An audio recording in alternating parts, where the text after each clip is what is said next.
Hello, and I have a question for you. And the question is, are you having enough sexy, hot, sensual, juicy lovemaking? And I'm wondering, when was the last time you felt giddy, excited, waiting with bated breath for passionate, loving connection and hot sex, in or out of bed? Yeah. And let's really look at the flip side of it too. Are you spending way too much time frustrated, disappointed, wondering what happened to the spark, whether it's this relationship or the last one or the last few? Is it way too much time in the frustration? So, So, welcome to our call. And I'm Jeff Lawton, relationship architect at www.yourrelationshiparchitect.com. and I am Joanna Kennedy, passion and intimacy expert. And you can find out more about me at happinessloveandpleasure.com. And so I want to thank you for taking your time to be here tonight and investing your energy in this topic. And it's going to be a fun, eye-opening, probably surprising journey for you, whether you are single, whether you are in a long-term, multi-decade relationship, or you're trying to figure out because you're somewhere in between. This is going to be a night that will support you. And this is the connection and sexual chemistry class. And we're Just here. in case you thought you were signing up for an online Tupperware party. Absolutely. And in that, we are talking about why it's actually not sex that's the problem. And when we realize that, how to have deep intimacy and ecstatic pleasure. And besides the obvious that all of us are hardwired for connection, love, we want to tell you why we're even doing this. And one of the key reasons is because when you really hold it like love is a really fundamental fuel for the engine and car of life, if you will, what we see in our practices is so much pain.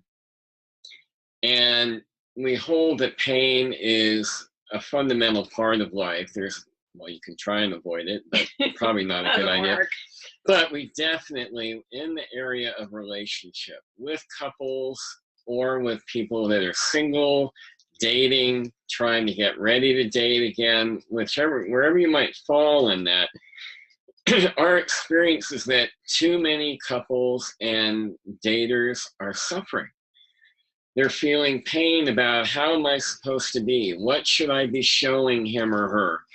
And there's too many in relationships. There's way too many sexless nights. And that's just too rich a source of life to have become a scarce commodity. And a lot of times people don't understand why that's happening. So we wanted to clear some of that up. And it's not going to be what you expect. Right. I will almost bet money on that. Yeah, a lot of people think that the sex is the problem, and it's really the symptom. So we're going to talk about more about that later. And also, we also feel that too many singles break up sooner. If they're dating, they break up sooner than they really might need to. They might have different expectations or assumptions that lead to, either hanging on or giving up too quickly. So we'd love to make it a lot easier for people who are out in the dating world as well. Absolutely, because this starts then. And, we may have hormones that are running and keeping things hot. I know there's one of the questions that kind of came in that we'll talk about later around some of that. And we can run into trouble pretty darn early on when it comes to chemistry and connection and sexuality. And so we want you to know, whether you're single or in a relationship, that love and passion that's really juicy. It's not without its ups and downs, but you can have it be really juicy and passionate over the long term, that you can stay friends and lovers. So that's what tonight's about. And you're in the right place. If you've been there, done that, with all the frustration of sex and love, if you've been there, done that with watching the chemistry take a nosedive. And again, it's not all about the hormones. And you want to tell them, like, women and men, Yeah. if they're in the right place? Well, essentially, if you're a man watching this, you're hopefully watching it because you might be experiencing some things like your libido might be going in the wrong direction. You might also be noticing that your juice, your passion, kind of what Joanna often refers to as an energetic erection, which is really a key part of powerful masculine energy being fully self-expressed. So if you're finding that that's becoming more of a distant memory than you're okay with, then it's definitely good that you're on this call.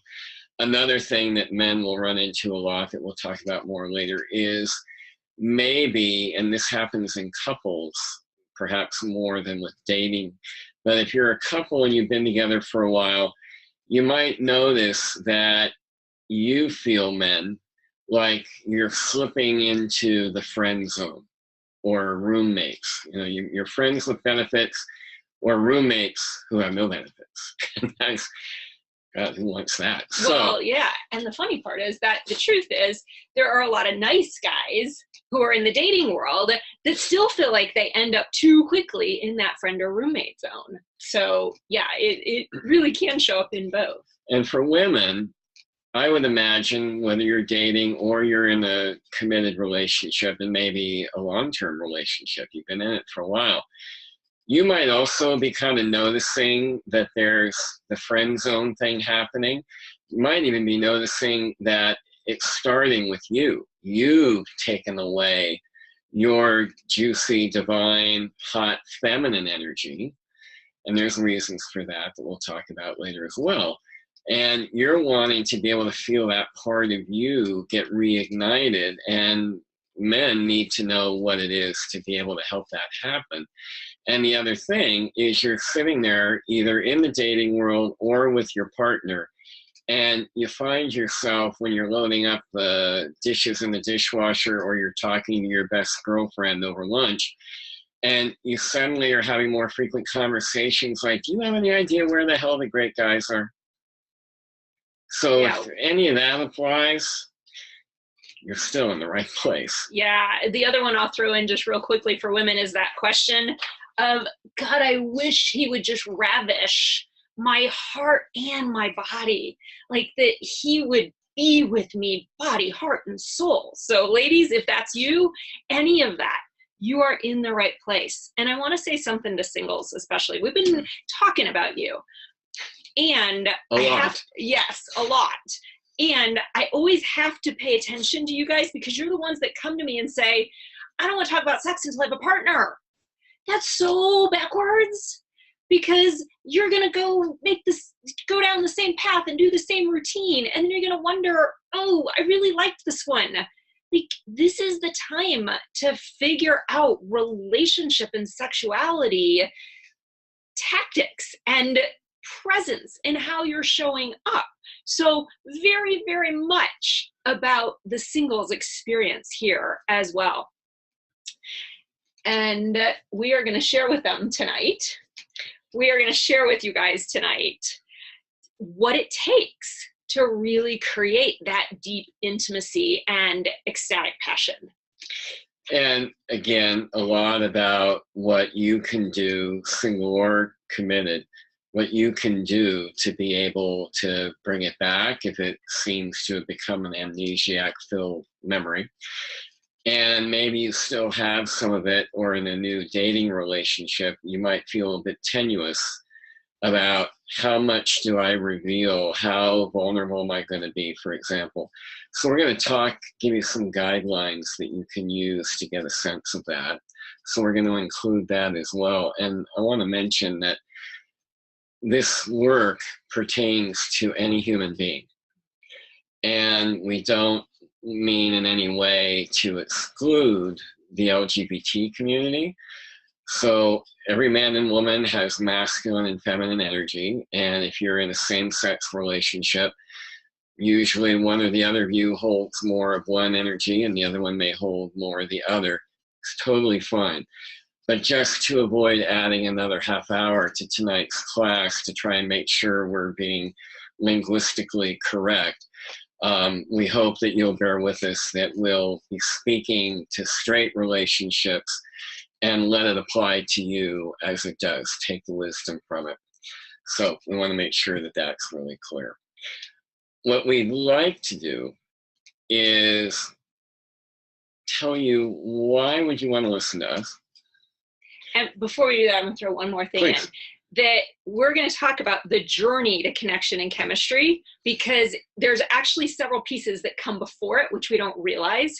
And as we talk about that journey, we're going to give you later an opportunity to know how to put that journey into action for you.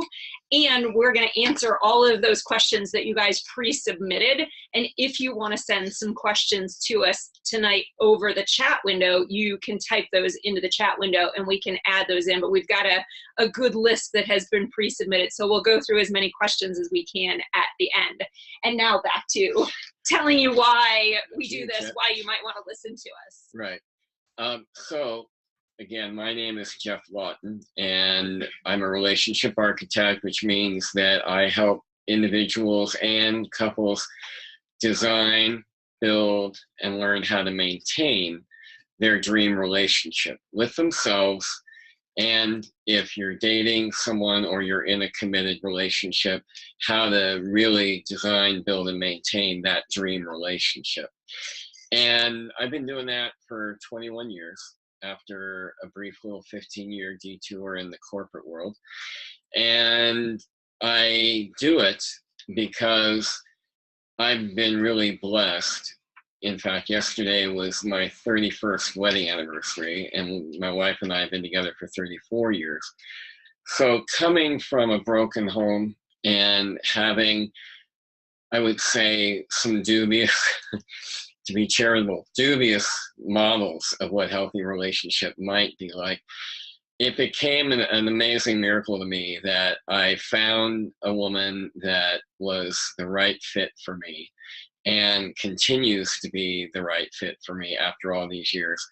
And because longevity is not an indicator of a great relationship, believe it or not, my parents were together for 50 years and hated each other for 49. So longevity is not the issue, but that we're together now through so many different stages of things that couples are going to experience, many of which are, to say the least, challenging to any relationship. We've come through all that, embracing our imperfection, but we like each other. We love each other.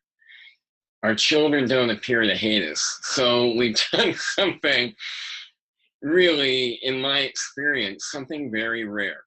And that, to me, is unacceptable that it would be rare.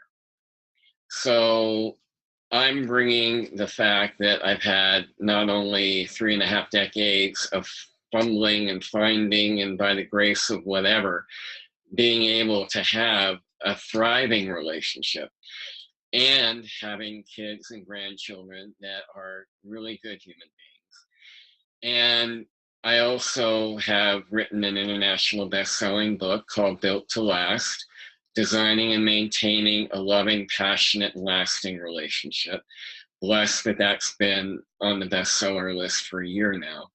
So between my passion for love to be more of what drives this world, everything I've learned in my own relationship and working with hundreds of couples over the years, I just want more love to be left behind when I'm now behind. I want to leave something behind in this life. So this is my passion. Mm. And watching he and his wife together is just, they're so in love, and it's so awesome after 34 years. And I am Joanna Kennedy. And Jeff actually a while back referred to me as the interior designer, if you will, of passion and sensuality. And I was like, oh, I like that. So I call myself a passion and intimacy expert, but it is what's happening in here that makes us so attractive, that has the chemistry be so hot and connected and juicy. And why does it work sometimes, and why doesn't it work other times, and what's going on here? Very much an empowered state here.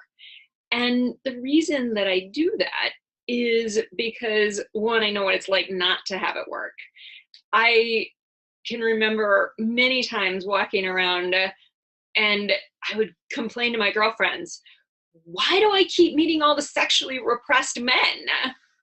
And there were many challenges in my relationship. Some of you know the story of me marrying Prince Charming and being divorced 4 years later, and relationship after relationship. And the thing that really stands out to share with you tonight is this idea that I kept going out there and blaming men for the lack of juiciness in my sexuality. And the truth is, there's an incredibly sensual, sexual woman in here, and she had a horrible time, and sometimes she still struggles to come out and fully play. And it was when I learned these dynamics between the masculine and feminine energy, when I discovered, and I really not just discovered, but let myself be who I am, and to allow the sensuality to flow, that life became very, very different and a whole lot hotter and a whole lot juicier. And with that, a deep study of the sacred aspect of sacred sexuality. So I'm an advanced certified tantric educator, and tantra you can translate to sacred or conscious sexuality. And those pieces, I had somebody that took a course with me around sacred sexuality recently, and she said, God, I thought this was a sex ed class when I signed up. And it so wasn't. It changed my entire life. And so that's why I do what I do. And I do want to share with you, as I say that, you might notice tonight that I'm holding my body a little bit tightly, and I tend to flow quite a bit. And I actually had emergency surgery, appendectomy, literally 48 hours ago. I was still in the hospital. So my stomach is still a tad sore, and it's got me, you might see me wince. So I just wanted to share with that so that you might know what might be up, and I'm not feeling in my total sensuality at this moment. But I love this topic, and such an honor to explore with Jeff and share with all of you. So that's what we're up to tonight. That's why we're here. And shall we dive in? Yeah, let's talk about the three phases. Okay, perfect. So one of the things that I've discovered over the years of working with people, and they come wanting connection and chemistry, and people will call me and say, let's talk about Tantra, and what are the great techniques to be a master lover? And there's some precursors to that. There's some prerequisites to that.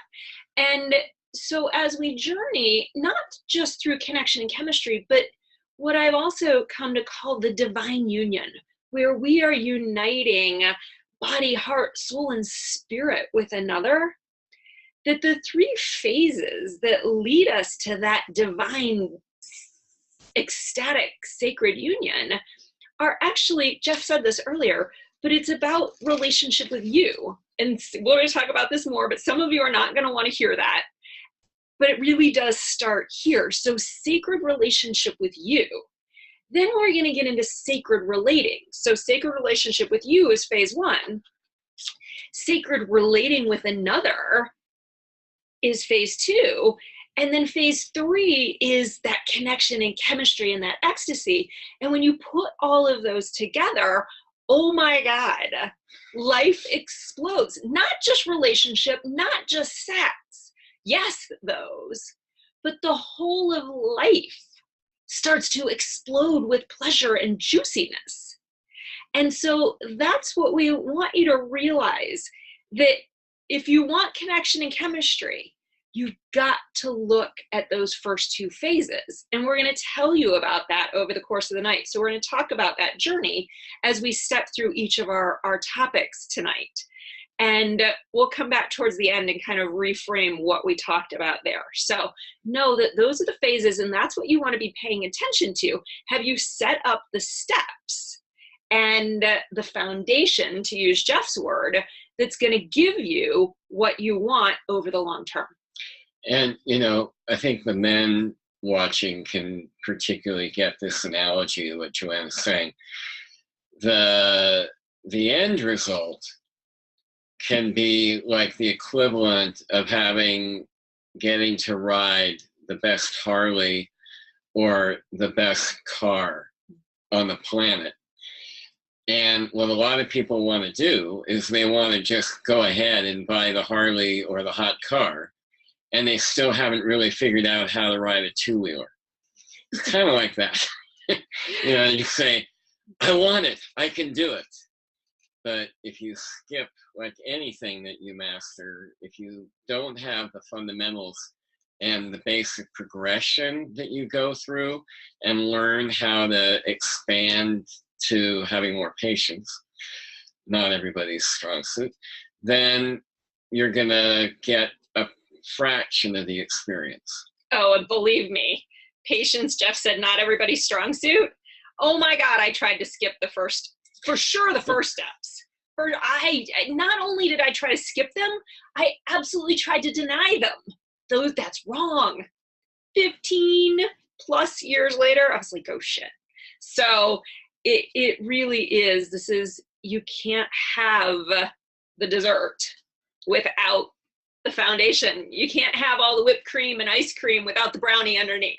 Well, you could, but it wouldn't be nutritious. It'd be bad. It'd be empty calories. I think it's all empty calories, but at least they're good ones when we put the whole thing together. Yeah, I love it. That's awesome. So you want to talk about singles? What did I miss? So one way for the singles to look at this is that you can get the phases right from the start. Yeah. Next time. So if you're in between engagements, as we like to refer to it, what you want to take from tonight is something that might help you get more learning value from past experiences. But we're really wanting to help you in particular be able to jump into the next man or woman that feels like you want to get to know them more and date, that you can have a better idea of the right progression.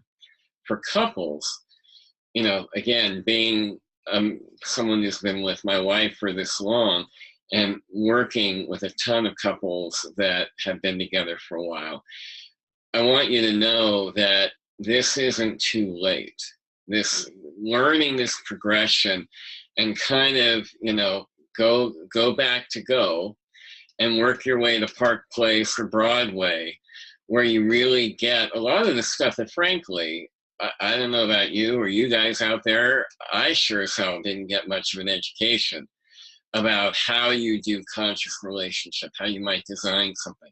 So we really want to impress on you guys, it doesn't matter how many steps you might have missed, you get to start over and if your relationship has become that kind of ho-hum, flat, numb, filled with occasional thoughts of, oh my God, what are we going to do when the last kid leaves?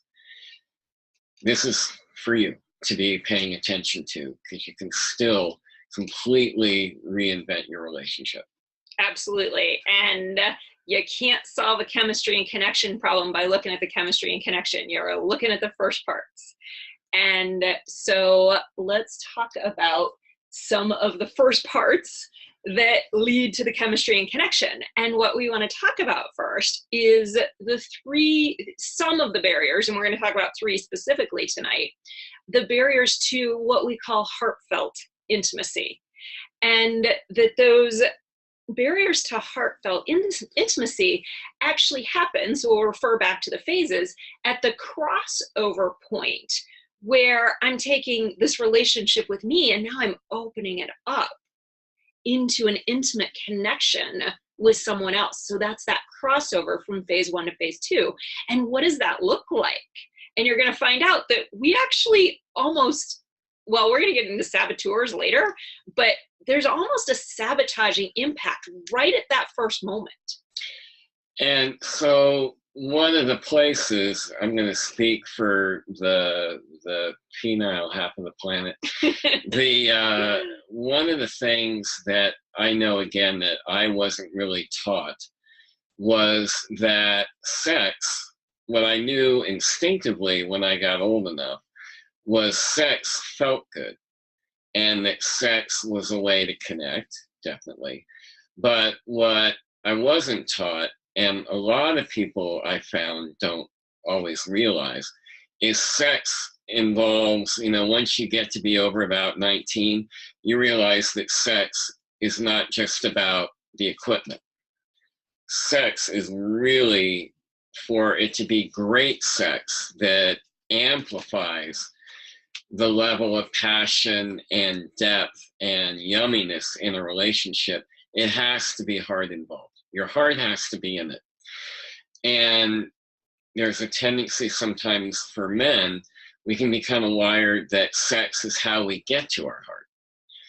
And that's true, I would say, but we want to paint a little bit of a bigger picture. So one of the first barriers is believing that sex doesn't have to involve the heart, that maybe that's icing on the cake. And we contend that it's actually part of the batter. Absolutely. And with that this idea that heartfelt intimacy, that the heart is there, well, we don't even know what intimacy is. And it is so much more than sex. And it has its own language. And most of us don't know how to speak it, let alone even know that it exists. And we might learn how to speak it, but then we can't hear it. And so the key in this, and actually, should we tell them what the essence of the language is? Fasten your seatbelts. Some of you aren't going to like this. Mm-mm. Go ahead. Emotion. Yes, emotion. Happy, sad, hurt, disappointed. We have to be able to speak this language, and we are totally conditioned to not. And our practice is, and you're going to hear about this in a couple minutes more, but our practice is to totally ignore it. And yet it is the foundational language of heartfelt, intimate connection. So you got to know how to learn it or speak it, recognize it. When it's coming towards you, you got to be able to hear it, acknowledge it, and allow it. That's especially for the guys, but this is not completely true, because there's a lot of women that don't allow their own emotion. I was one of them. But the allowing our own emotions and allowing our partner's emotions. And this actually leads to juicy sex. And juicy love. And juicy love.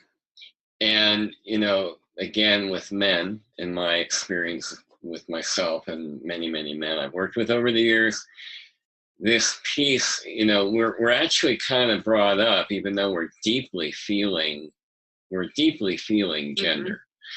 And yet, at least in this country, so much stigma about feelings. And yet, one of the reasons we don't live as long as women typically, I think, is because we spend so much time repressing feelings, shaming them, not knowing what to do with them, that it gets really tough to express them. And if you have a hard time expressing them and you're with a woman, again, just speaking specifically to straight relationships for a moment, women feeling can be easier for them than it tends to be for us. Like Joanna said, I've known plenty of shut down women. But if you can't understand or speak the language of your own, you're not going to be able to translate your partner's emotion. And the ability to translate is crucial. And the inability to do that, as I'm sure several of you that are watching have probably run into, that leads to those kinds of conflicts and problems and disconnects where both of you are staring at the ceiling in the dark going, what the fuck happened here? And we can't talk about it because we don't know how, and we can't find the words. And ladies, I want to, we could talk on this stuff for hours, so I always have to watch myself that I don't go too far. And hours is such an understatement. We could talk about this for weeks and months. But the last piece is, ladies, we have a love-hate relationship with men's emotions. We crave it and we detest it. And it is our responsibility to work through that in our own body so that we can be intimate with, and again, I'm speaking to straight relationships here, but so that we can be intimate with these amazing creatures. And we have to work through our own programming around that. Yeah, So, your own barriers. Our own barriers, because we want it. We want that sensitive guy. But there's a way that if a guy hasn't been coached in the way that Jeff's talking about, how does that show up? Or we haven't worked with our own stuff and he brings it, but then there's a way that it actually repels us. And that doesn't work. It sets us both up for disappointment. So this whole idea around what is intimacy and how do we express it and can we speak the language? If you want juicy love, you want juicy sex, you've got to figure out this language and you've got to figure out your limitations to it. Which leads to another barrier. To do everything that Joanna just shared, to be the translator, the speaker, the receiver, to do all that, well, that means that you have to become comfortable with the V word. And the V word is not the one we all like to think it is. The V word I'm talking about is vulnerability. We have to be willing to be vulnerable. And male or female, men are shamed out of that more, I think, than women are. But just in general, as a human race, vulnerability is not necessarily a go-to for many people that I've known over the years. So if you're not willing to be vulnerable, you're not going to have the depth of intimacy that could really be available to you. And most of us have issues with vulnerability because we started out being kids that are totally open, vulnerable, in the moment, present, and then all kinds of stuff happens that shuts that all down. So we really kind of logically and rationally at a young age, we decide, this vulnerability shit, it hurts. Yeah. No, thank you. So that's a thing that has to go with what we were talking about beforehand. And there's an aspect, so Jeff was talking about, we think we have to be strong and it's so been conditioned into men. Here's how it shows up for women, is that as the whole, God, I could talk about the women's movement and the gifts and the curses, but the idea that we have to show up strong and powerful and we can't show our weaknesses. Oh my God, this is what sabotages the ecstasy of femininity. And femininity does not mean weak, and it does not mean vulnerable, although there is a lot of that in the collective consciousness. And it's part of, again, I'm not letting you in, I'm not getting good. Yeah, I want to be close to you, but at the same time, I'm doing this. Right, kind of the... Yeah. Yes, exactly. And so this idea of vulnerability and the separation that it creates, and here's the real kicker, is that we actually fall in love not with someone's greatness. It's not with all of their achievements. It's not with everything that they've accomplished. It's when we're having that conversation and they get real and they tell you something, and you know what I'm talking about an intimate moment. You feel them. And there was vulnerability because they shared a part of you that was beyond the exterior shell.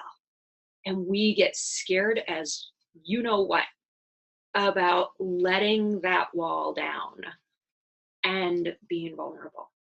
And, if you think about it with non-romantic relationships, if you think about the people that are your dearest friends, that friendship may have started over a common interest. When I was a kid, a lot of it was, do you like comic books?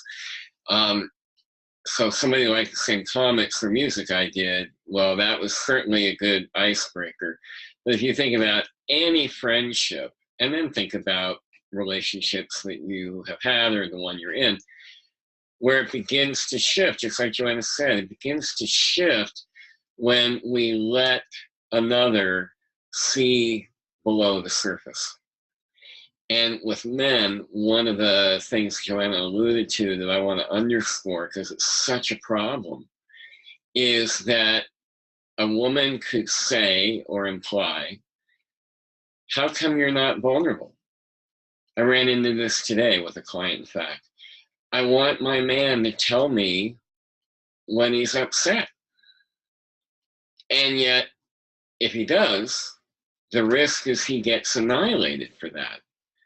So a lot, you add that to, remembering a time when I was a kid when my mother, so men that are really, their primary caregiver is their mother.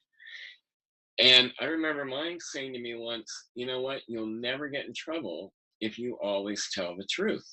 Mm. And so the first time I screwed up and I told the truth, I got my ass kicked. So what kind of messages do we have as men? And I can't speak to what women go through, but there's a lot of training that we have to learn how to transcend, to let vulnerability, even if it hurts, maybe even especially if it hurts, yep, to let that in as a vital part of what really makes our relationships work. Well, and there's a way that it's instinctual, that instinctually, and this is going to lead us into the next barrier as well. So we'll speak this and then transition, is that it's instinctually, I don't want that to happen again. So I'm going to build these strategies, these behaviors, these walls of protection so that I can't be vulnerable, which the problem is that it's that creates the connection. So we're in resistance to the very thing that creates the connection. And so we've got to make friends and feel safe with vulnerability. And what that leads us into when we can make friends and feel safe is that we can actually deal with unresolved hurts. And when we can't deal with unresolved hurts, and this happens with stuff from our prior relationship and the relationship before that and our parents, and it happens in our current relationships. And the analogy that I like to use is that we don't want to speak vulnerability and we don't want to speak emotion. And not only do we not want to speak emotion, I don't even know what I need to say because I can't figure out what I'm feeling because I don't feel. Something along those lines. And both of us are doing that. But in the beginning, it's not that, we've still got, we're still so connected and so much happiness, but little things happen and, I don't want to upset her and I don't want to say this and she might get mad or he might, who knows what he's going to say if I tell him that. So we stick all of our upsets under the rug. And for a while, that rug's pretty big and it'll take it. But eventually we keep sticking it under the rug and we don't deal with the hurts. And oh my God, I was talking to a girlfriend today and they're in the midst of a divorce. But she said, I can't remember us ever coming to completion on an upset to where we got to the bottom of it. And so this is the epitome of taking that stuff and sticking it under the rug. And pretty soon the center of that rug starts to grow. And one of you standing on this side of the rug and one of you standing on this side. And you wonder, I don't want to have sex with you. Not only do I not want to have sex with you, I don't even know if I'm in love with you anymore. Or if I like you. If I like you, let alone be in love. So this, where we don't deal with the unresolved hurts, will destroy any chance for connection and chemistry. And you know what? I mean, again, I grew up in a really high conflict household. And conflict was not anything that got mastered in my family. And now that I do this for a living, I see that, as we mentioned earlier, when you're dealing with vulnerability and you're dealing with unresolved hurts, it's important to remember that a lot of what happens or doesn't happen with our partners is a function of needing to know the right language, how this, Joanna was saying earlier, the language of emotion. But also, we're not trained to know how to resolve conflict. to know how to complete, use the word completion. So that rug, there's two rugs. There's the one that's kind of vertical that you're both standing and not able to see each other, but feeling your feelings and making up whatever crap you're making up in your head about what's going on with each other.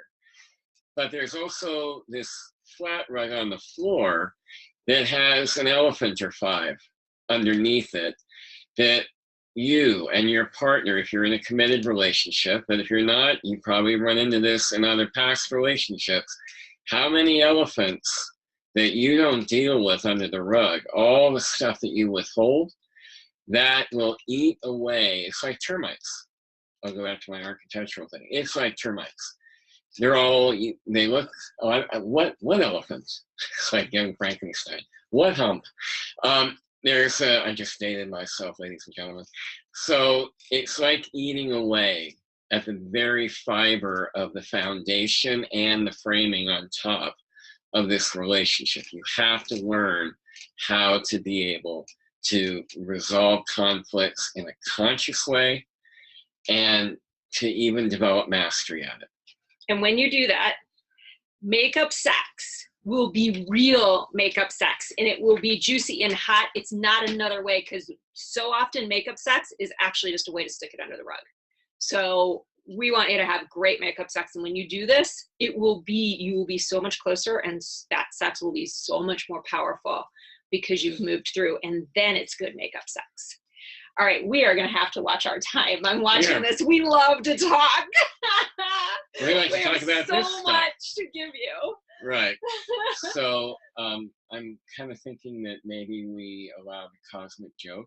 There's some cosmic jokes about relationships. Yes. And we'd love to share them with you. And I think in the interest of time, because there's some other things that we want to share, especially, kind of how men and women make sex more difficult or effective than we might want it to be. And also, we haven't really begun getting to the number one thing that we really have seen over and over and over again tends to be the biggest problem, and it isn't what you think it is. So you cool with... I think we should do the cosmic jokes, but just not maybe go quite as deep as we'd originally planned. Great. Does that work? Because I want to give them. I think they're important to just, let's go through them. Okay. And so the first one, and Jeff alluded to this one. Well, actually, no, he alluded to the second one. I'm going to go to the first one. The first one is all about speed. And we remember the song, well, this will date me, although it was an older song when I was a kid, but we love a man with a slow hand. So for women, it's about the simmer over the long term. And for the men, it's like a crock pot. It tends to come on instant on. So the women are more like the crock pot, the men are more like the microwave. Oh, sorry. Yes, right. That's right. And I didn't even catch it. Well, I was talking about me. There you go. So we got this crock pot and microwave metaphor. And it's a cosmic joke. And these three things that we're going to tell you, there's more, but these three, you will see you have to pay attention to, or you'll take the heat that is there and run it into the ground because of frustration. Yep. So that right up, the speed of turn on is a key place to pay attention. And especially the differences in the speed. The next one is the distinction between sex and affection. And a lot of us don't really learn what that might be when we're kind of first becoming sexual. So, as we were alluding to earlier, men are deeply feeling beings, underneath all the armor. We feel every bit as much as women do. And yet, in general, our fastest way to feelings will often be through sex. Not the only way. I don't want to sound too stereotypical, but it's definitely what we kind of tend to go towards the most in my experience. Whereas women want and need affection and a connection for sex to be really something that they want and something that they can really fully release and surrender into. this is kind of, I'll bring in a little bit of sacred sexuality here, but it's exactly what Jeff's saying. A woman will tend to start in the heart space, and that energy then moves down to her sexual space to unite. A man's energy tends to start in his sexual space and needs to move up to his heart space.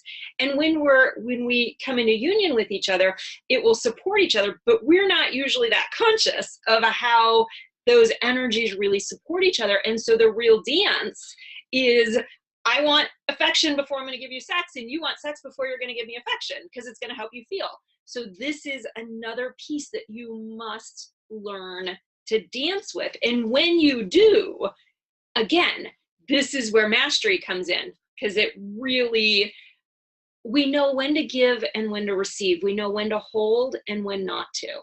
And it is a give and take dance. So I'm cutting myself off. Well, and you know, what comes up for me is that there are a lot of people who don't know how to give or receive. Yes. And in my practice, I generally see that a lot of people don't know how to receive. Yes. Oh, yeah.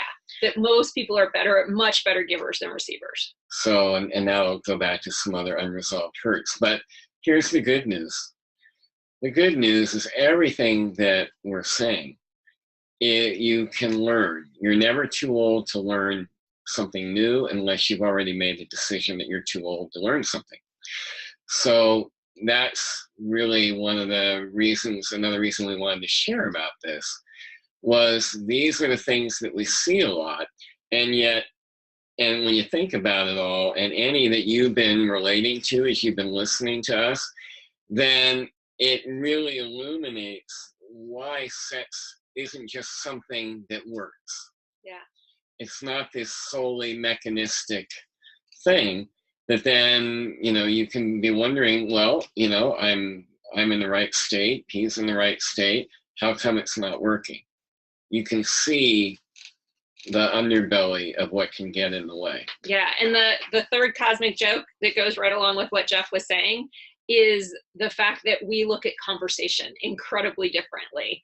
And I remember one man, I was teaching a Liberating Your Sexual Self course, and he raised his hand. We were talking about how conversation and compliments and words are a turn on. And he raised his hand and he said, "Is yes a conversation?" And every lady in the room was like, "No." No offense, guys. Yeah, and so how do we navigate this difference that a lot of times for men it shuts off the verbal side, and for women the right word in the right moment is the entire difference between a night of orgasm after orgasm. And that was good. I didn't orgasm, but it was good. But the right words in the right moment, guys, if you can speak that, ooh, good stuff. Good stuff. All right. The number one thing? Yes. Okay. Oh, all right. Then the number one thing, we think about tools and techniques. Like I said, that's a lot of, if people know I'm a tantric educator, come tell me how to be a great lover. Well, it's not about the things that you do. It's not anything that you do. It's how you do what you do. And even more specifically, it's the presence that you bring to what you do. That's crucial. I really, not to be repetitive, I'm not having a senior moment, but we can't understate the importance of this. It is, you know, and again, I know in my upbringing, I learned whatever I learned from my buddies, God help us. My apologies to any women that I was with in my younger years. But there's a sense of love, sex, intimacy is this thing you do. So I just want to underscore that it isn't even how, to me, it isn't how you do it, what you're doing. It's from where. That's about, yeah. Are you doing and being and bringing whatever you're bringing? And Joanna's saying presence. Presence is everything. Without it, regardless of your gender, without presence, which again, a lot of people, I've had adult, highly educated people go, what do you mean by presence? And even if we can conceptually, intellectually understand it, what it actually feels like in our own bodies and what does it feel like when somebody else has it or doesn't. And those are some of the exercises that we love to do in our advanced programs with people, is getting us to work with things like presence and go, oh, yeah, that's it. Those are extraordinary moments when somebody can really get when they have it and when they don't. Take a breath, everybody. We've given you a lot. We have given you a lot. And so we still want to make sure that we're going to talk about the 5 things that men do to sabotage really great sex. We're going to share with you in a little bit the 5 things that women tend to do that undermine great sex. But before we do that, we're imagining that with everything we've already shared, you might have a few questions rolling around your mind. Like, well, yeah, but how am I going to make this different? You might be experiencing, I don't know, at this point, you might be thinking to yourself, shit. Who's that? Shit. Mm-hmm. Ooh. Ooh. Ooh, did I do that? Ooh, am I the common denominator here? Ooh, I don't want to be that. And you might be, hopefully, even though it might be uncomfortable, you're also sitting there realizing, oh, now I get it. Mm-hmm. I really didn't have a clue. We were fine. I thought we were fine. And I said, honey, would you pass the oatmeal? And she threw the oatmeal at me and walked out. What happened? So you might be kind of getting some ahas like that. Maybe you might be thinking, because many of you that are watching this, I'm sure you've done a lot of work. We don't tend to attract people that are really rookies or beginners in the personal development arena. So you might be thinking, as I have done 1,000 times, damn it, I have done so much work on this. Oh, yeah. And now look at what, WTF? You might be thinking that. Maybe you want to run to the fridge right now, grab a pint of ice cream or a beer, and go back to watching your current Netflix binge. And this is the point where we're uncomfortable. You got here because something wasn't the way you wanted it to be. And now all of a sudden you're having probably some realizations about how you've actually created it and you don't want it. And this is the place that we sometimes refer to as the current situation is the pain island. It's like, oh, this is the thing I want to shift out of. And even if life is good, but the truth is it's the comfort zone that's painful to stretch into the new place. So however you look at it, it's like we're sitting here on this island of what is, and in some level, it's not what we want, and hence it's painful. Painful, frustrating, confusing. You know, we can annoying. Oh yeah, irritating even. We know that something's off. Yeah. And it's really uncomfortable. And that's kind of why we call it Pain Island. It ain't Fantasy Island, that's for damn sure.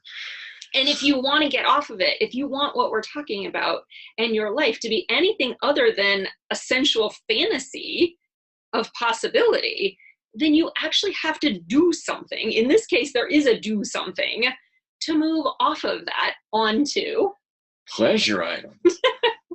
Now, that is not a novelty store. No. We're talking about that place internally that mirrors itself externally, where you actually are reconnected to possibility. You're reconnected to hope. When any of us are taking a sojourn on Pain Island for more than a day or two, there's a degree to which we're suffering. On Pleasure Island, we're not going to tell you that there's never any suffering on Pleasure Island. But if you're on Pleasure Island, you can have the tools and the techniques and the awarenesses that even when things might be painful or difficult, that you actually don't let it phase you because you know how to transform, to transmute that pain, that confusion that's going to come up, by the way, in any relationship. You've got the confidence to know, all right, damn it, here we go again, but we're going in. Absolutely. And so that means that whatever your vision of the relationship that you want, if it's best friends and passionate lovers, if it's madly in love, if it's the deep intimacy, if it's the ecstatic pleasure, if it's all of that, which I hope it is, that's what's possible over here. But you got to know how to go through those phases to get there. And for men, that looks like, in this case, I'll speak it if that's okay with you, is getting that mojo back. That really standing in it, as Jeff was talking about earlier, and women take notice. Absolutely, we notice. When you got your mojo going, we notice. That's part of Pleasure Island. And if you're a woman, if you're a single woman, what learning how to do all this stuff that we've been alluding to, you get to first make yourself hot. You're getting turned on by you. But if you're single, you start attracting the kind of man that Joanna just spoke about. So you have more confidence. You're bringing in the kind of men to choose from that you've really been wondering, where the hell are they, right? The other thing is that if you're in a couple, you actually will be letting that man in.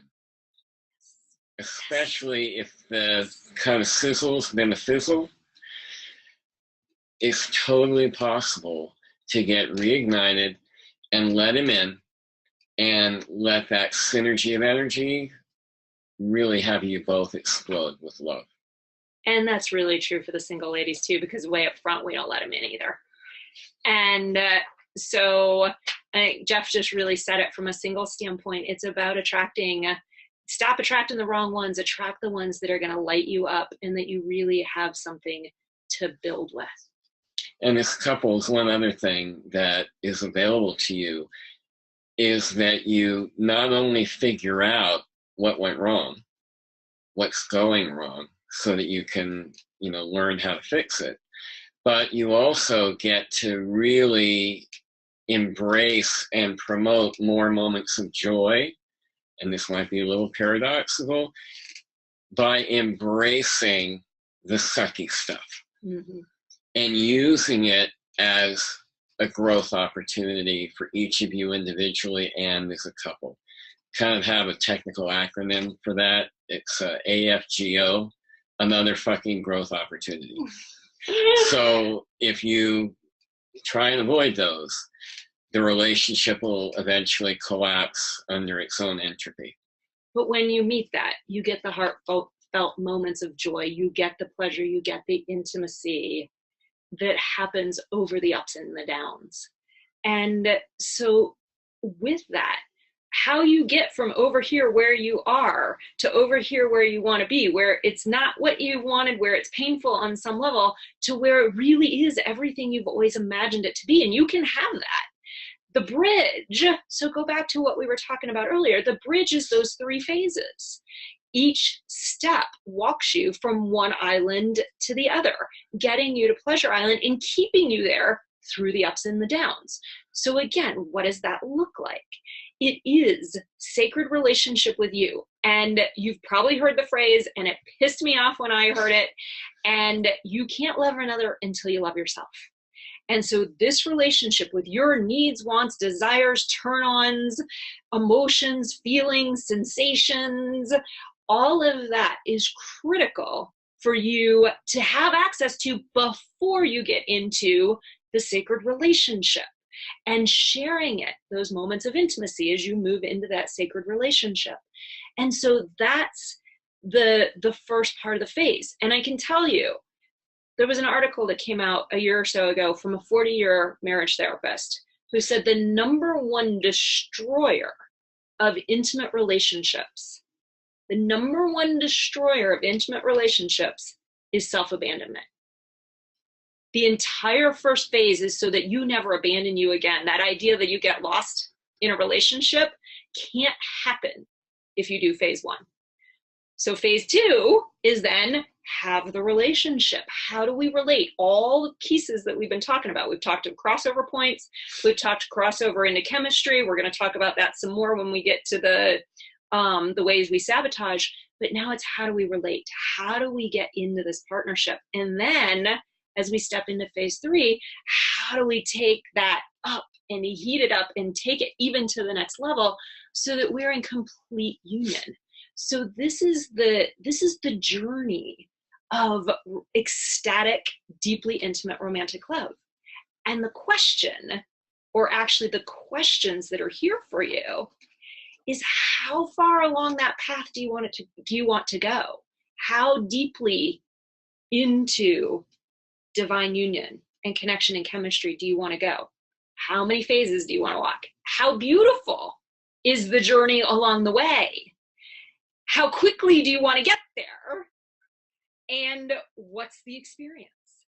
So those are the real questions to invite you to consider for yourself. How do you want to do it? When do you want to do it? Who do you want to do it with? How far you want to go? How far do you want to go? And let's go over the barriers and yes. or the saboteurs and undermining things. Yep. And let's pop through those for men and women. Great. So I said earlier that men have a tendency to sabotage sex, and women inadvertently have ways that they can undermine great sex. So we want to just share from our collective experience what some of what those 5 mistakes are by gender. And this really relates, by the way, to phase 2, that sacred relationship. You want to know these things because also if you're holding that relationship needs to be sacred for you to be fully in it, then knowing these 5 things are going to come in handy. So I want to do the men one. I knew it. Yeah, I want to do the men. So just as Jeff was saying, they start in the relationship phase and then they certainly continue in the chemistry and connection, but they don't just start there. So guys, these are the things that for us as women really just turn down the heat. And the first one is there's a lack of variety. This is where it's not about technique, but it's about presence, and you change things up because you do anything too long, we're gonna go numb. And I could talk a lot longer about that, but we're gonna get to questions tonight. So variety is key for us, and without it, it will turn things down. Crockpot. We're a crockpot. Remember, we've got to have foreplay. Foreplay, if you want a hot, juicy, wet woman at night, you got to start turning her on in the morning. And there's actually some teachers out there that say you got to start turning her on 3 days ahead of time. But it's definitely not as you walk through the bedroom door. So that's the second one. Yeah, the walk in, honey, I'm ready. And let me just tweak the nipples once each and then let's go. Yeah, it doesn't work. God. It doesn't work. Oh, another thing, and women don't always understand this either, but when you can touch into this, sensuality. Oh my God. When you can awaken all of our senses and you can stimulate my ears, that's part of conversation, and you can stimulate my skin and you can stimulate my eyes and my smell. Like when you can put all that together, and oh, by the way, you can't move fast and be sensual. So you got to slow down to be sensual, but sensual is another way. Not being sensual is a way that you sabotage. You don't wake up her potential, and you can wake up her potential with sensuality. We've talked about this one. If your heart is missing, you're missing. If you're only bringing half your body, half your being to the experience, it's just not going to be rich for us. We're going to feel halfway, and you're going to get us at best halfway there. So you got to bring your heart.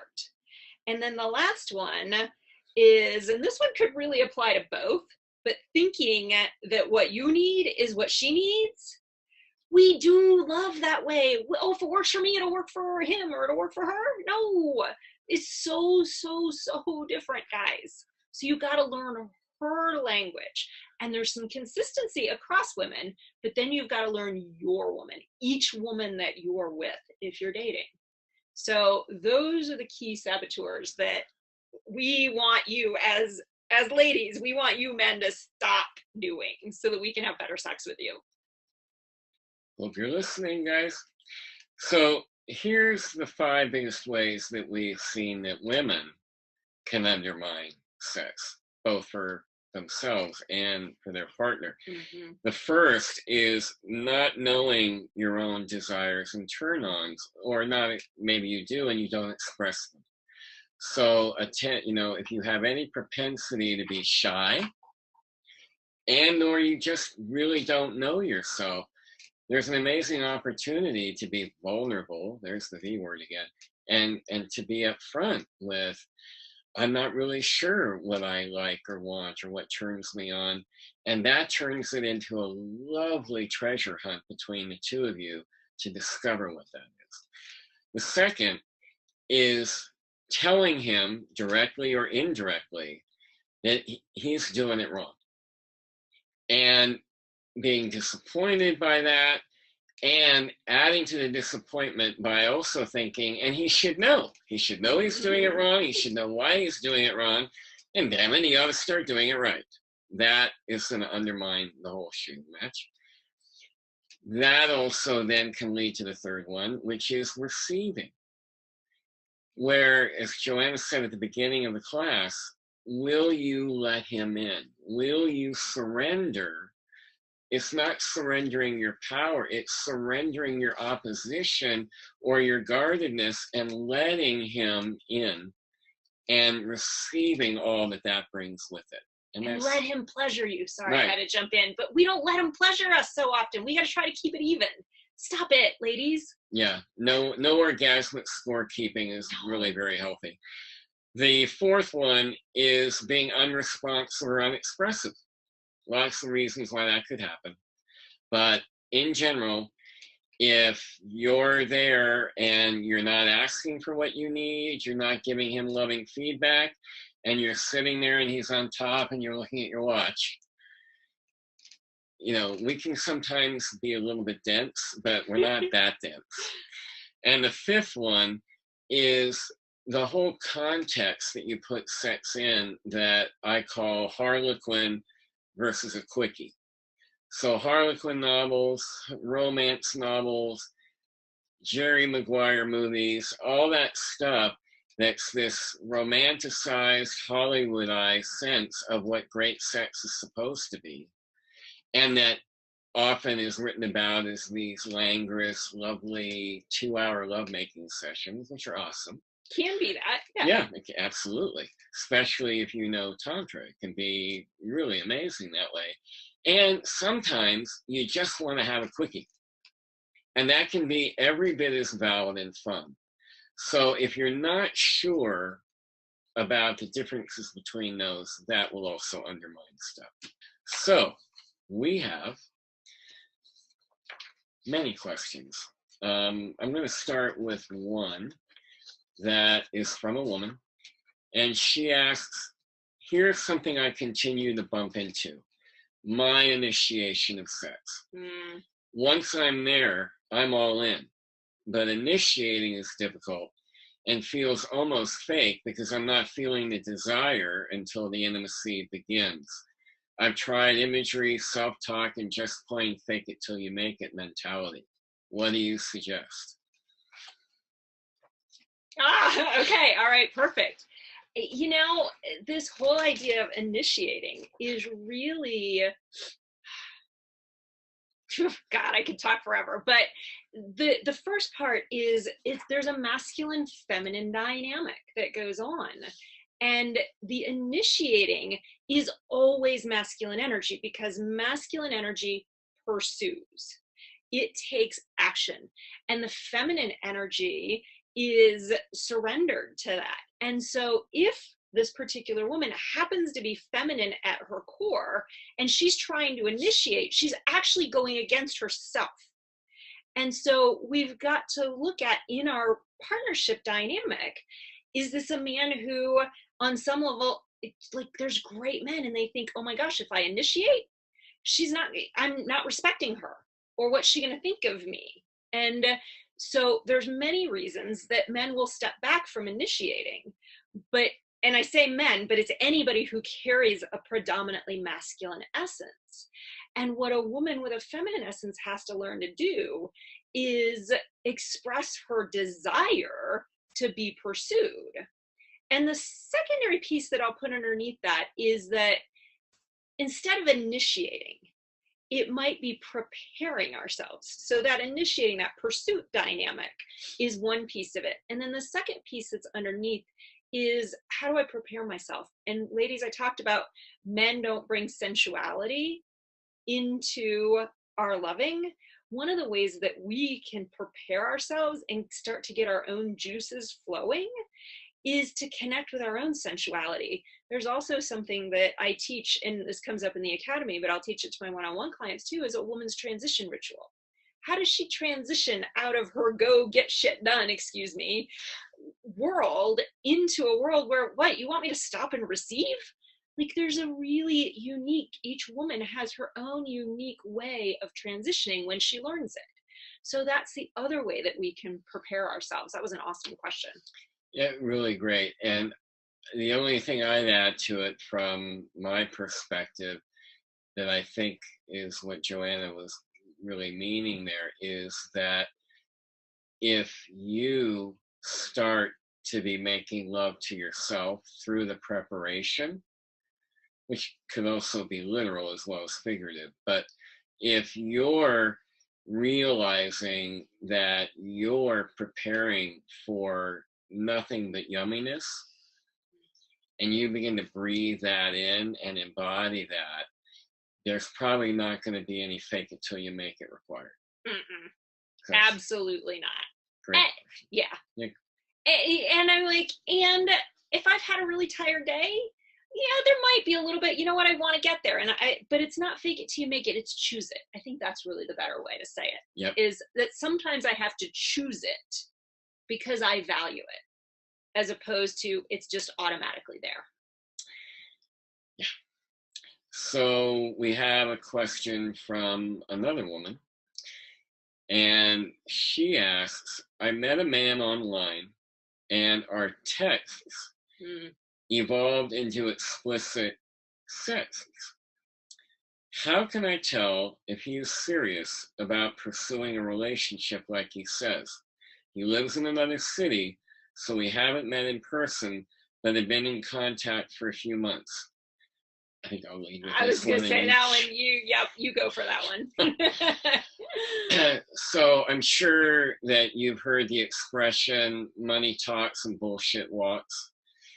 And from my perspective, to the woman who asked this great question, if it's been months and there's not been a specific request on his part to actually get together, or if you have suggested it, be it obliquely or explicitly, and which wouldn't be my suggestion, by the way, ladies. No, absolutely not. But if that's been happening and he always has a reason for not doing it, move on. Because if a guy is really interested in you, even if you start flirting or sexting, if he's seriously interested, if he's got the depth and the balls to really meet you, he's not going to be satisfied with a phone relationship, and neither should you. And it doesn't have to be months, and it doesn't have to be in a separate city. If he's not taking action, and this isn't a masculine feminine relationship, if it's the masculine partner not taking action, then absolutely turn another direction. He's not, there's that old book, actually, he's just not that into you. And that's really the essence of it. If he's into you, he is gonna take action. Yeah, when I realized that I was falling in love with Sarah, my wife, so many things that were like a no-go if I was being logical. And when I knew that there were these obstacles, but I knew all the way down to my toes that, man, I want this woman. I didn't give a damn what all those obstacles and logical reasons would be for not picking this woman. I just went for it, and I was like a friggin' pit bull. So you want a man that's bringing that level of interest and engagement and is willing to be in action with it. And my guy did that too. Absolutely. He was like, well, I don't even know that I can do this, but I want this. And it's awesome. It's awesome. So a question from a man. What would you suggest to a couple that is challenged around their limitations in creating a more open, communicative, I think there was a word missing, but I'm going to guess a more open, communicative dialogue, working with each other around intimacy and sex? And they're having difficulty with that because they're stuck in the same patterns. So my first take on this to this gentleman is, like we were saying earlier, first thing to recognize is talking about sex and intimacy is not the root problem. That just happens to be one of the places where all the internal stops are showing up. So the first thing that I recommend you do, if you haven't already done this with each other, is to first sit knee to knee with each other, making eye contact, which may be really uncomfortable, but if you want something different, you got to be willing to be uncomfortable and go out of your comfort zone to get it. That's pretty much a general rule of life in my experience. So you want to do this at a time where there's some space. You don't want to both of you walk in from work, feed the dog, and then sit and do this. Really treat it like you're having a come to spirit meeting. And this is spirit in the form of your partner sitting in front of you. And just be vulnerable and say, I am stuck in not knowing how to talk about XYZ. In this case, communication about intimacy and sex. I'm really hungry for more of each. And I have no idea how to get there with you. Not that's the wrong word. I don't know how to get there in me. Do you by any chance feel the same way? So take the rug off and expose the elephant. That's a pretty essential start. Yeah, and this is where that language of emotion and taking responsibility, having our own relationship with ourselves so that we can express that, and to become really adept at that language. And when you do, the other great things is, one, less conflicts will show up because you'll deal with things in the moment. Two, you'll get through them a whole lot quicker because the route to completing them is actually the kind of conversation that Jeff just had. And we don't have to be in resistance because they don't have to take 2 hours or 3 days or 3 weeks or 20 years to deal with a conflict. They can actually move through quite quickly and completely when we're willing and we have the capacity for this kind of vulnerable, intimate, authentic, personal conversation. Yeah, because if you stop to think about it a minute, somebody you love, your child, for example, or your partner if you're in a relationship, if they really expose their heart and they're vulnerable, how often are you inclined to go, oh, shut that back off. I don't want to see your heart. Don't give me that vulnerability. I mean, there are people that will actually do that, and it can intimidate us, right? Because and the people that it really intimidates are the ones that make it 100% their fault. Right. All the upset over here, and if I make that 100% my fault, then I don't want to hear that. And what I want to do is make you wrong, and you shouldn't feel that way. And that will again devastate. So we've also got to watch where our own justifying, protecting walls come up. Right. So there's a lot, and you get just from our answer to this question why there's 3 phases to this, and why there's 4-month programs and year-long programs, and there's pieces and parts, but it's freaking worth it. It's so flipping worth it. Yeah, and this is why we've been doing this for so many years, because we're both always learning, and you can see how confused people that are smart, wise, loving people, and there's just what we haven't learned. And we don't know how to navigate it. So we're going to take one more. And for any of the ones that we didn't answer, thank Maybe you. 2 or 3. No, let's see. Okay. I know. We said we were going to run a little late. Okay. I know. Let us run. It's okay. My girl, my woman, my feminine is up to give them just a little bit more. Okay. So here's the next question from a woman. And I really want to appreciate the man who sent that question. Not many men, talk about vulnerability, not many men even want to ask an anonymous question. So fellas, come on. So here's the next question. How can one tell if a person is experiencing connection with them rather than chemistry, and vice versa? Love that question. Yeah. Thank you for submitting that. You want to kick off on that? Yeah, I can kick off on that one. Chemistry is very much, I gotta have you. Chemistry is, well, actually, there's one, let me say this better. There's one form of chemistry that is I gotta have you. Whatever it takes, I'll do whatever. And there's a huge hormonal component. There's always a hormonal component in the beginning. But when that I gotta have you, there's something about you, is so consuming. This is where it's more chemistry. Actually, when the way that men are attracted to women, there is actually 2 different levels of attraction. One is where his body is totally attracted to your body. The other is that his body and being is attracted to your body and being. And that's the one where he's going to take care of you and he's going to cherish you, and you are going to be the divine feminine in his life.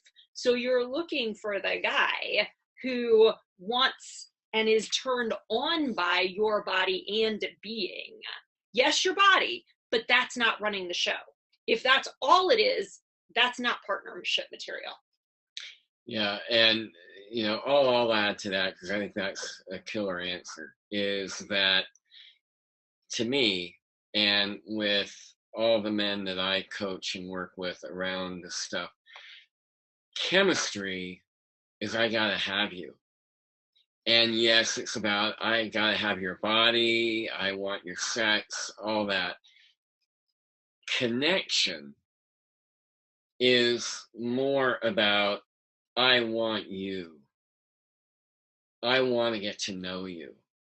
And that's really how it was with Sarah and I. I mean, I thought she was beautiful the first time I saw her. But I started really realizing that we had an amazing connection. I wasn't even thinking about sex yet. But I wanted to get to know this energy I was feeling in her heart, her laughter, the glimmer in her eyes. I wanted to know what was behind all that. Mesmerizing. Yeah. And it's not about sex. No.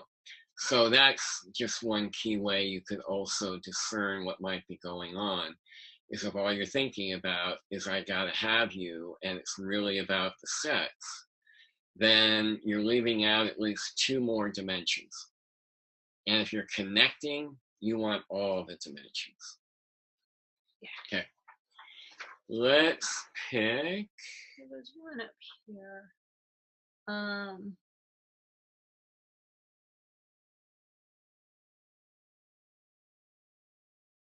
Yeah, I'm going to go with this one. Are you okay with that? Yeah. So this was one that came in from a gentleman, and it's one that I love this question, and again, it comes up in the academy. They say style is more important than substance at first. Can you explain?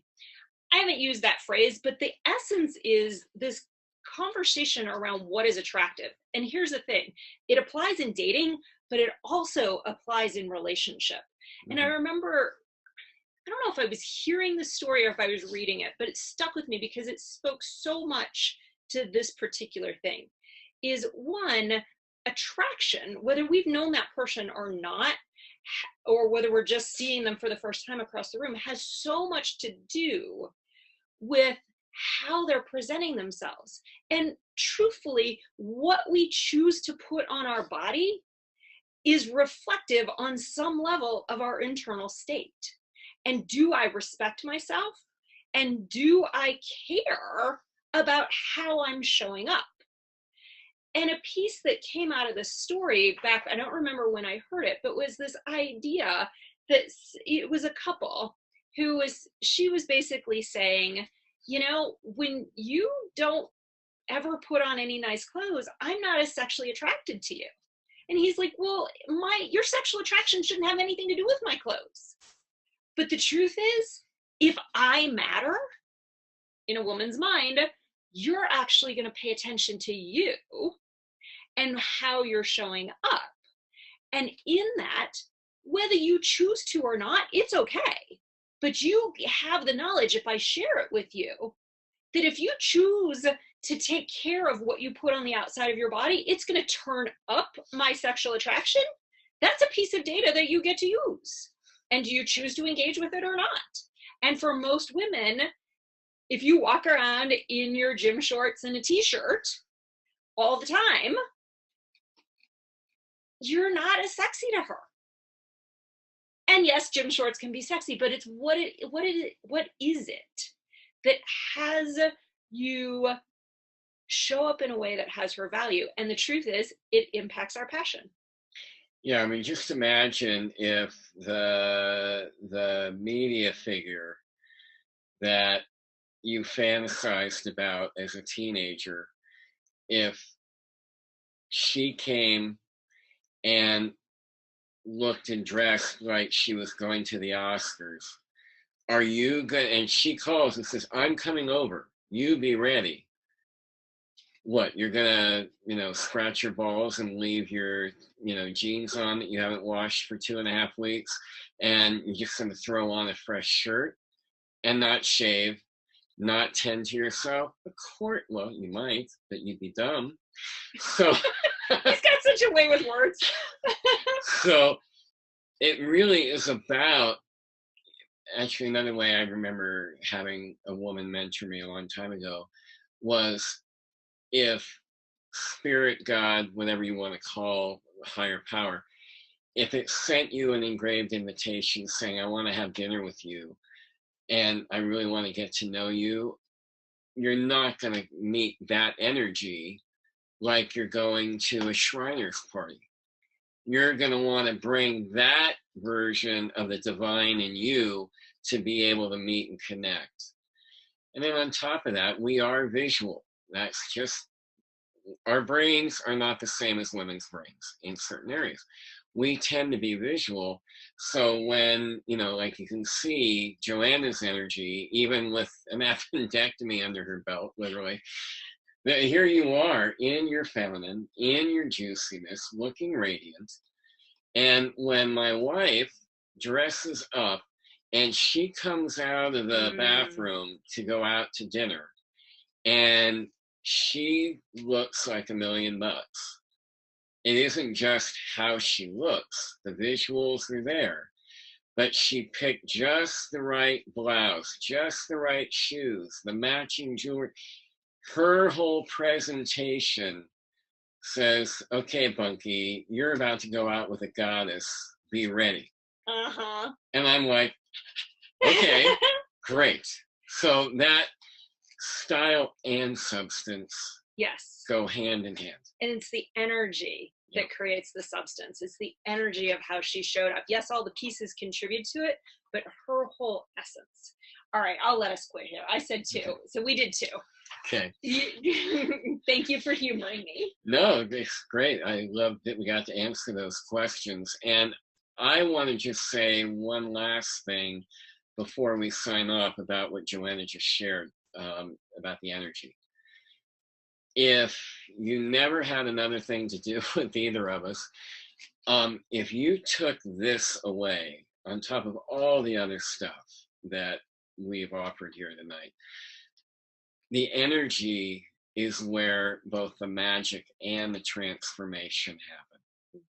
You're not going to change it all by thinking it, reading a book, or reading 1,000,000 books. You're going to change it by working with the energy, because the energy is where the truth is going to lie, because the mind lies, but the body and the energy it's emanating can't. So if you leave with nothing more than that, that's going to give you a whole opportunity for a different reality when it comes to relationship. Totally. Live in the authentic energy of you and dance with it with another partner when you're standing upright in the kitchen and when you're lying horizontal in bed and everywhere in between, from the moment you catch an eye to the last moment that you ever get to spend with them, if you spend a lifetime together. So deeply, deeply, deeply thank you for the opportunity to share this journey with us.